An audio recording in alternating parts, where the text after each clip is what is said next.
best of Britain.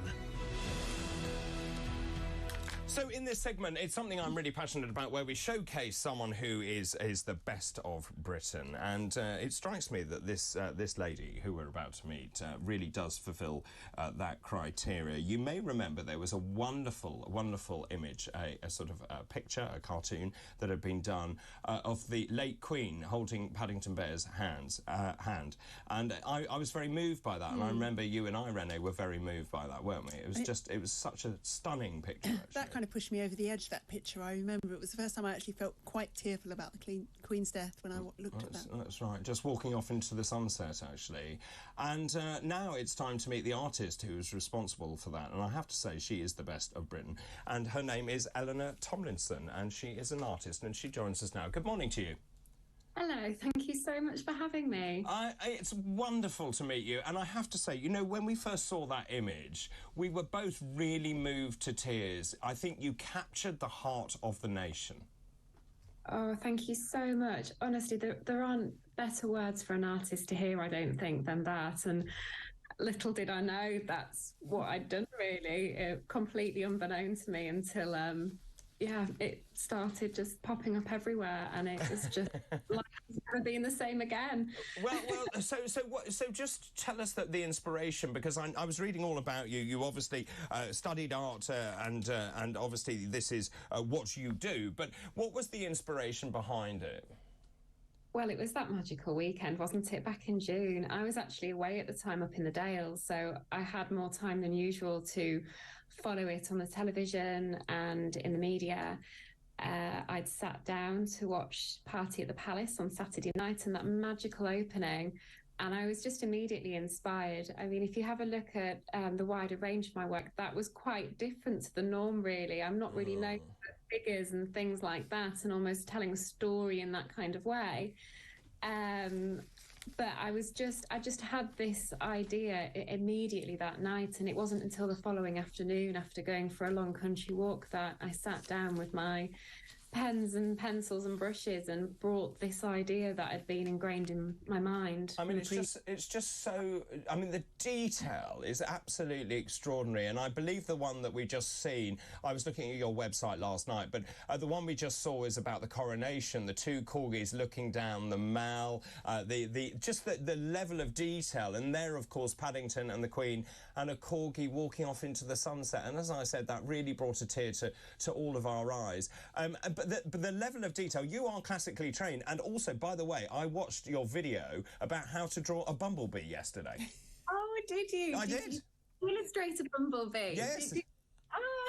Wonderful. Oh, I'm always encouraging people to be creative and, you know, not to sound at all, but release that inner creative within them, because I don't think it matters, you know, what medium or in what way. I think we've all got that within us, which is something that I've always wanted to encourage. But yes, the coronation piece has been, I'd launched the collection online last Sunday, and it's globally gone down so well. So now we have to back-wind slightly, because joining us in the studio, you've got your headphones. I've got my headphones because I don't have the ear, but I can't hear anything. Oh, okay. Well, I'll take them off then. No, you put them on. I mean, so then, Andrew, you're back with us, Andrew Eborn, barrister extraordinaire. So how do you fit into this story? What was lovely is we met on a TV programme, something called the BBC. I've never heard of it. Never catch on, another acronym. What happened is Eleanor was right royally ripped off last year. That image of Paddington and the Queen was taken by lots of people, put on merchandise and things like that, all without her unlicensed, without her permission, and so on and so forth. So what happened is the BBC phoned me up. As you know, my background is in intellectual property and copyright, and talked to me about the protection and what rights she has as an artist. And you hadn't met Eleanor? I hadn't met Eleanor before, and so we met on air, and I basically volunteered to help her. So what's now happened is we've mopped up all the pirates. We've now done official deals. So we've got a wonderful puzzle with Ravensburger. We've got a whole launch in Japan of all sorts of wonderful merchandise. But also, in addition to that, we're launching a gallery at the O2 at a restaurant called Soukra. And that will be Eleanor's permanent gallery, where she's going to be doing workshops, going to be doing art classes that we mentioned. Do a bee. I mean, you can come along. It's on the 10th and the 11th of April, so full details are there. So you can come and meet Eleanor. But also, it will be her permanent gallery in London. So can I just ask you then, in terms of copyright? So for Eleanor, as a young artist, obviously, she does what she does best, which is to be an artist. Absolutely. Now, obviously, that was then stolen and used around the world. It was used on all sorts of things. Is that common for artists? Well, unfortunately, it is. And there are two elements to it. There are people who knowingly take it, knowing it's somebody else's property, and a lot of people do it innocently. So, for example, when the Queen passed, obviously lots of people use that image, and Eleanor has no problem at all with that, because that was just for personal use, and it was a clever way and a sensitive way for people to connect, if you like, with Her Majesty. There are lots of people who are not doing it for legitimate purposes, and there are many, many pirate items out there, and they basically stole from Eleanor. They used her work. Her IP. It is, exactly, and copyright is like any other property right. It belongs to the artist, and it is used, must be used only with permission. So, Eleanor, what was that like to suddenly... I know Andrew, but and he's quite a character, but let me just ask you, what was it like for you here to suddenly have someone who was interested in your welfare, who could protect your rights? Oh, it was wonderful, and Andrew certainly is a character. It's been a wonderful... That's an understatement. October. It was wonderful because it'd been a problem since June, since I'd created the artwork, and I hadn't said anything. I'd tried to approach these companies on a one-to-one basis, but of course, as a young 24, 25-year-old artist, to say they didn't really pay any attention or want to do anything about it, of course, well, that was the case. And then following the Queen's devastating passing in September, it just turned into this monster, and very quickly, within hours and days, there were thousands of listings on a commercial basis across Etsy, eBay, Amazon, you name it, worldwide. And of course, I'd been sharing artwork for the last 10 years, ever since I started, doing what I do really as a hobby business in my mid-teens. So having never had that problem at all, let alone the scale of that sort of problem, it was devastating. I felt very, very powerless. So... And how did it make you feel? I mean, this was your vision, your idea. It came from your soul. How did that make you feel? Just really upsetting, 'cause it's, I mean, I must say, for every individual that maybe is acting not as they should, to put it lightly, I can't stress enough, there are hundreds and thousands more that will fight your corner and do what they can, whether that's reporting a listing, but then to have somebody like Andrew and the BBC put us in touch like they did, just so powerful for me, because to have somebody with that knowledge, that experience, and put it this way, they listen to Andrew. well, sure. And let me just ask you, Andrew. So the first thing you did was to stop all of the merchandise that had gone out without Eleanor's permission. Yes, absolutely. So it's basically mopping up the market. I think when people are aware that rights, intellectual property rights, are just like any other right, you're as a creator, you can control what happens to your work, whether it's copying and reproducing, making versions of it, but also putting it on merchandise. So we mopped up the market. How do you do that? Well, a number of things. Obviously, the power of the law behind you, because it's an infringement of copyright, and therefore... So you wrote very stern letters. And the good thing is, there were lots of people who... Somebody popped one up on our website, I wrote a letter, and it was taken down immediately. And I think having the power of that behind you, so one is the enforcement side.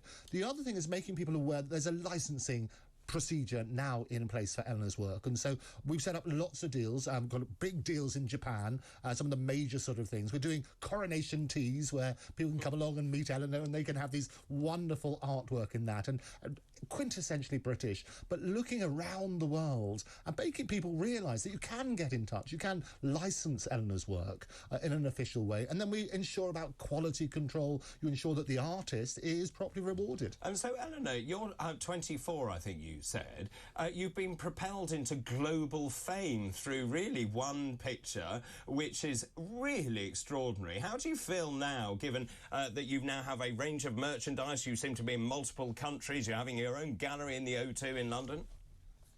Oh, it's an absolute artist's dream. There's no other way of putting it, really. I'd always loved art ever since I think they picked it up as early as nursery. So to be in a position, I mean, I must say I'm turned 25 now, just in case anybody comes along. Oh, so old, so terribly old. But it really is, and I feel so fortunate that the years of building up a business whilst at school, whilst at uni, have paid off. And I feel really, really fortunate that really my stars aligned really back in June. And, you know, you can't ever think or even hope that a piece will take that kind of...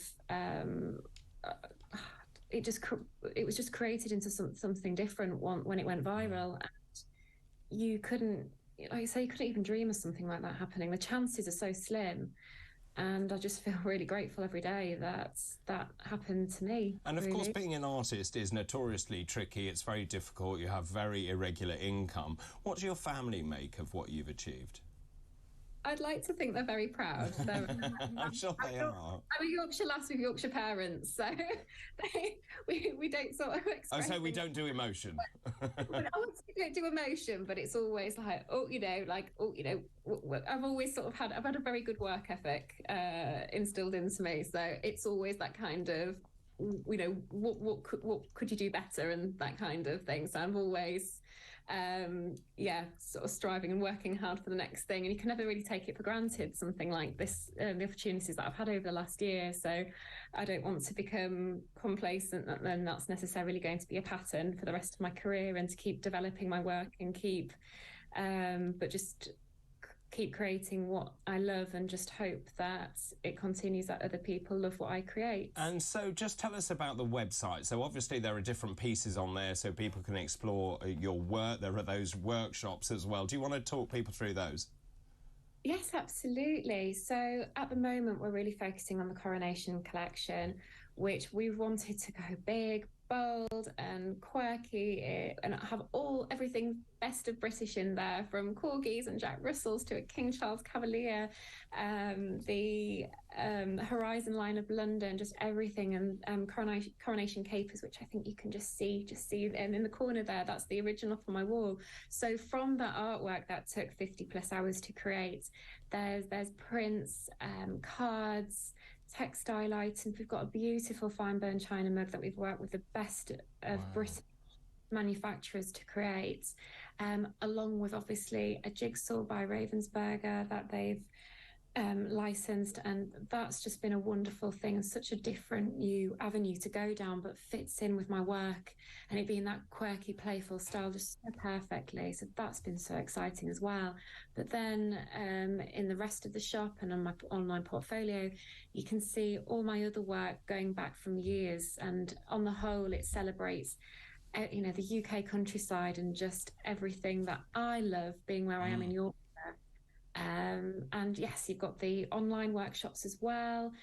We've got some videos, and so if somebody wants to try working in ink and watercolour like I do, it gives you a breakdown step by step, and I encourage anybody to have a go, no matter if you just got some pencils and you can only do the drawing stage, and just inspire people. So, really. So what I loved about it was the fact that you gave instructions. You'll need a pencil and you'll need this, and you have to then go through each step, and then you do the little bee thing. I mean, I was drawing very bad bees last night, let me just tell you.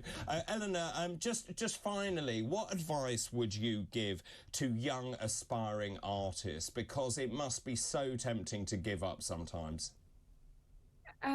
It really is, and I think school education is on the whole geared towards encouraging everybody down maybe a more academic route. I think even if you're not actively discouraged, equally to not be encouraged can make you think that it's not a possible or viable career path, and it can be really, really scary and daunting, especially in the current climate of, I left uni in 2019, 6 months, it was COVID, and then we've had cost of living since.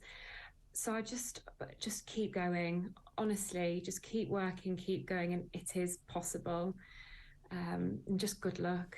Yeah, well, Eleanor, it's been such a pleasure to meet you. Congratulations, many congratulations on everything you've achieved at the beginning of your career at just 25. I think you'll agree with me that Eleanor really is best of Britain. Best of Britain. Amazing young lady, Renee. Absolutely amazing. And as she rightly said, you know, people aren't encouraged to pick up a career in art because it's hard and, you know, it's very bitty and there's no continuity to it.